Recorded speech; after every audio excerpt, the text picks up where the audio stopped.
Welcome back to Rose Jem Customs, and today we're just going to start a part series, and what this will involve is how to replace guitar strings on an electric guitar, in particular a guitar that has a floating tremolo unit. So this particular guitar is probably one of my favourites that I own. It's a Steve Vai signature. It's a Jem, what do they call this one? It's a Jem 7WVH1, something like that. Absolutely beautiful. It's got the claw grip, as all the Jems do. Beautiful 24 frets. In particular, it's got this low profile tremolo unit, a little bit different to the JS 2400. It's a bit more low profile, a bit more easier to put your palm on it there when you're palm muting. But look, what we're going to do today, we're going to go through everything that you need to change these strings, give the fretboard a bit of a clean, and how to set this bridge up at the back here, the tremolo unit. So what you're gonna need is something here that will rest the guitar neck in. I particularly like these Dunlop neck rest holders. They work really well for me. Look, there's all different ways you can do this. There's plenty of different things out there. When I started out, I just had some cloths like this, folded it up into a ball and rested the guitar neck on one of those, right? But so what I basically do, I'll rest the guitar in there. I like to make sure that the neck is really well supported and the guitar's just not going to go anywhere. I like it up here somewhere where I'm pushing down. I'm not going to bend the neck too much and all that stuff. So you're going to need one of those. You're going to need some cleaning products. I like the Dunlop 65 series. It's just a guitar polish, fretboard cleaner. I then move on to the Dunlop, it's like a polish for the body. Like you're going to wax a car, you can wax the body on the guitar. And then I also use like a bit of lemon oil for the fretboard in this particular case here. It's good to have a paintbrush handy. That way you can get in there and clean all the dust out when you get the strings off. You do need a Phillips blade screwdriver to adjust that tremolo unit at the back.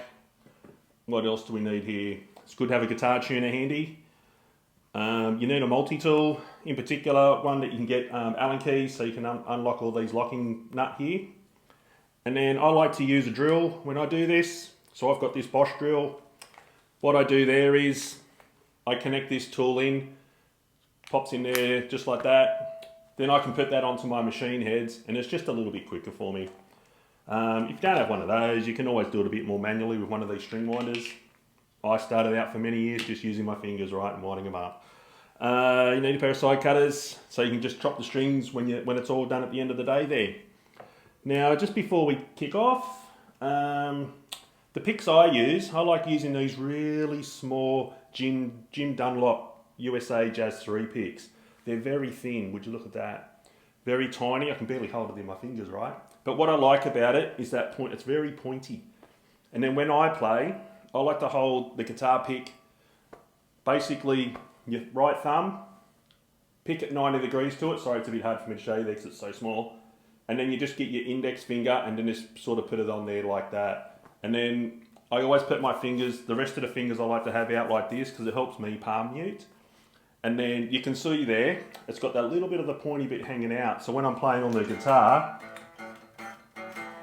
I can really get it nice and close and just get it going really well there. So look, all right, first things first. You need to grab an Allen key. And I like to use a multi-tool. This is an Ibanez multi-tool. Comes in really handy. Now, I think it's this little one here.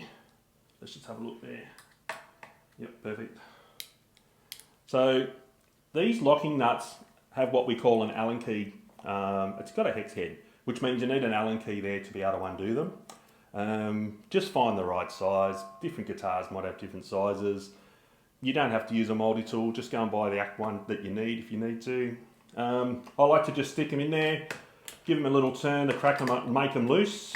Once they're all loose, put that down there. I like to put them back in the exact same position that they came out. So I'll take off that one there and I just plonk it on the side here. This one here, these hold the 2 strings at a time. So the one I've just taken off, that holds the middle 2 strings. And this last one here holds the top 2 strings. There we go.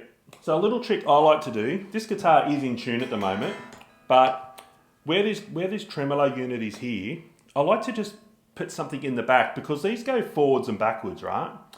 When you take the guitar strings off, the springs that are on the back are going to pull that tremolo and go right back like this. And it's going to make it really awkward to get all the strings put back on. So basically, you can use anything there, right? I just like to use a little bit of I don't know, some sort of cloth, okay?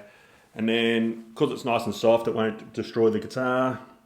I like to pull the tremolo unit all the way forward, stuff what I can in the back, right? That's just gonna hold it there, okay?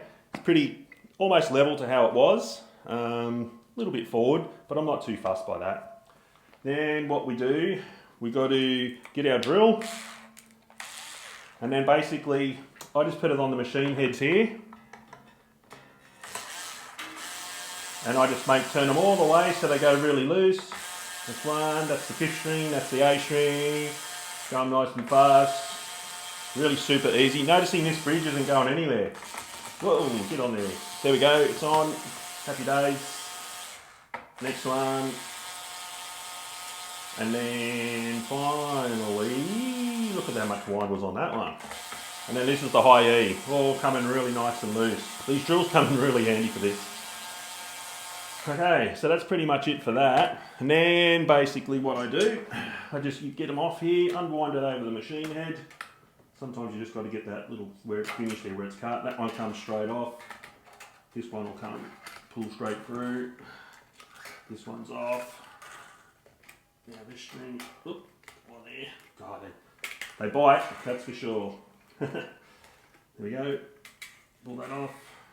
And then the high E, sometimes they're just a little bit hard to grab, these bad boys. There we go. Got it. Okay, so now you're left with all these things sitting in here, right? So, the same size Allen key you used up here for the nut is generally the same size that you need to use at the back. So, on the back of the tremolo unit, which we call the bridge, there's these little fine tuners. At this stage, I like to wind them all the way out so I get more tuning to tension the string as the strings all stretch. So at this point, I'm just winding them out till they stop, and then I wind them in maybe a little turn. Keep doing all of them real quick, like this. Do that, bang, bang, bang. Another one. Oh, that's going really good. This one, all the way out like that. Now, what I do then, along this part, I'm going to take this tremolo arm out so you can see probably a bit better. Okay, so they're the little fine tuners here. There's another screw here. See how I've got that on the angle there? Now you just got to undo that. And in this particular guitar, you don't have to chop off the little round ring on the end of these guitar strings. Let me just keep going, keep going. They're a little bit tricky to come out. Look, see how I'm struggling on this one? You just got to try and turn it. Eventually, it'll come loose somehow. Oop, that's all the way out there. So now we just got to try and work it so you can get the little ball out. So you got to get in there sometimes and have a look. No, I just can't find out what's going on here. Oop, stick that in there. What's going on? Give it a little twiddle. Oop.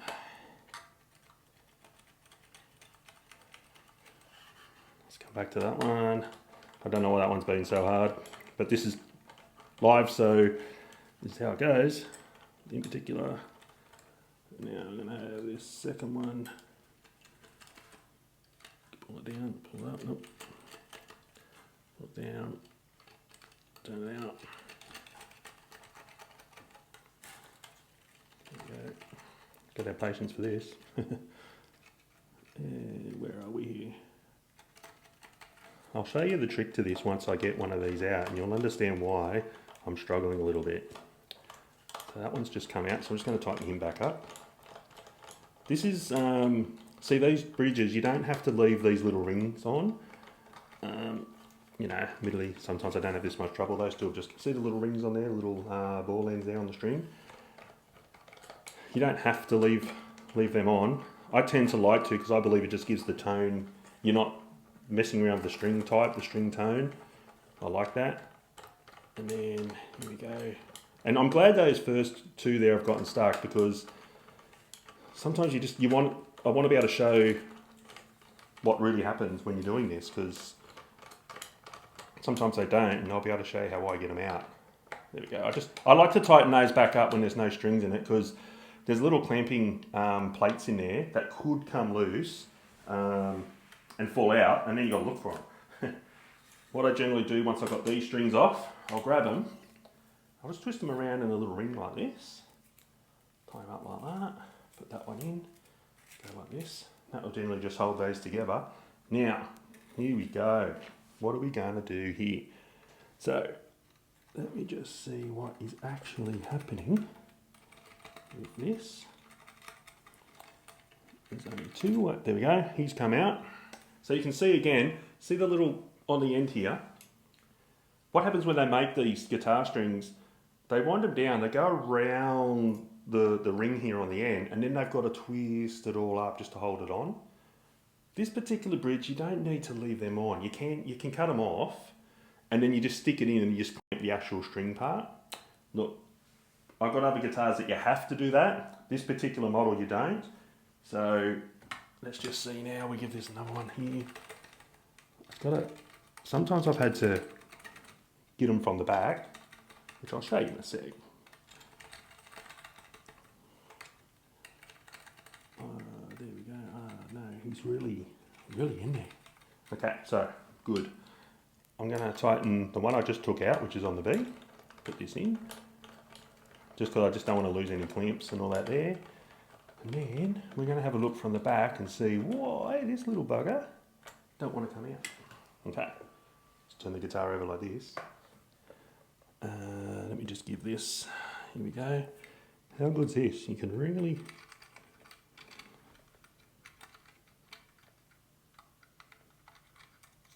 There we go. So, you know, I might do so many string changes on a guitar, and that could be very rarely that would even ever happen, but it does, and that's what you need to do. So on the back of the guitar, I'm going to show you in a minute. I'm just going to wind these up just so I don't lose them on the carpet here. Because when they're in a bit of a ring like this, they're easier to find because they're so thin, these strings. Okay, that's good. Okay, so that's that. Now, on the back of this guitar, here we go. We have, you can see how it's all been machined out there, and I've cut these slots and then a slot here. Up in there, I could see the ring end of the string getting caught in the back here. So I was able to manipulate it and then just pull it through. There's the springs I was telling you about. What's really good about this guitar, because they are slotted out, you can get your Allen, what do you call this thing? I keep thinking it's an Allen key. It's not, it's a Phillips blade screwdriver. You can put that in, stick it in there, and you can tighten up the screws, which will give more tension on the springs on the back. But I don't want to touch that just yet, because you want to get the strings on before that happens. So, really happy that did what it did. I'm very careful with this guitar, because believe it or not, this guitar, this is a 2004 model. I've had lots of guitars, sold lots of guitars, but I hang on to the ones that I really think have good sound, good tone, and are just absolutely beautiful to play. So look, let's just call that one part one. That was a little bit difficult there, but at least everyone's learnt how to do that now. And then what we'll do when we come back, I'll give the guitar a good clean, and we'll take it all from there. I'm just gonna, before I go, sorry, like I said, don't forget to just tighten these up as you're just manipulating the guitar around and doing things, because that will just stop you from losing anything in there. Okay? All right. Thanks very much, everybody, for watching. We'll get on to the next video very soon.